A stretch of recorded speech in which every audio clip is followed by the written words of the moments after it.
The tombs all followed the same basic design, a temple in front and a walled enclosure with the underground tomb behind.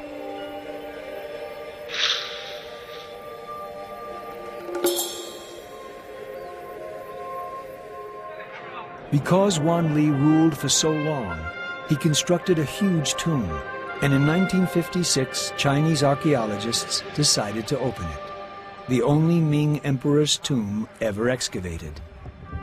As the workmen opened the heavy tomb doors, a giant corridor was revealed, far larger than any Egyptian pharaoh's tomb, and there lay the lacquered coffins of the emperor and two of his wives.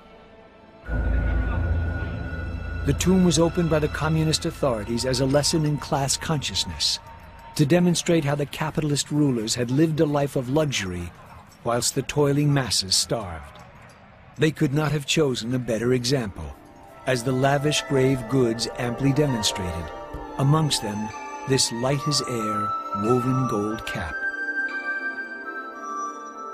The combination of lavish living and incompetent governing couldn't last.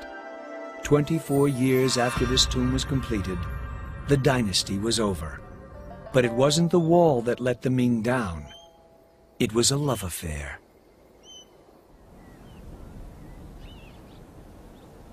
The Chinese believed that their Great Wall, constructed by millions of workers, would protect them forever. But in fact, it was destroyed by a pretty face. The story begins with the sack of Beijing in 1644 by a rebel army.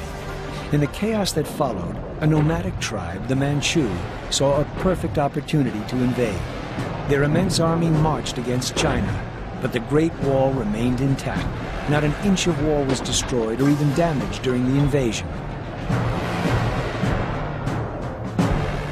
This is the fort the Manchu really wanted to capture. It was commanded by the greatest and most faithful general of the entire empire, General Wu. Which makes it all the more strange that he is not here among the fort's collection of China's greatest soldiers.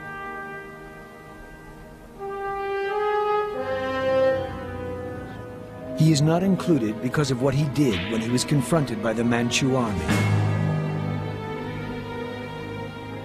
The general had only one weakness: his love for a concubine, the Lady Chen, famous as the round-faced beauty. Lady Chen unfortunately also attracted the attention of the Chinese rebel leader, who had just sacked Beijing. Desperate to regain his lost love, General Wu called upon his hated enemy, the Manchus, to help him crush the rebellion, and of course, free his beloved Lady Chen. Here at Shanhaiguan, General Wu did the unthinkable. He opened the gates of the Great Wall and let the Manchu army in. The greatest civil engineering project in history failed, but not because of any structural weakness. It crumbled because of the smile of a pretty girl.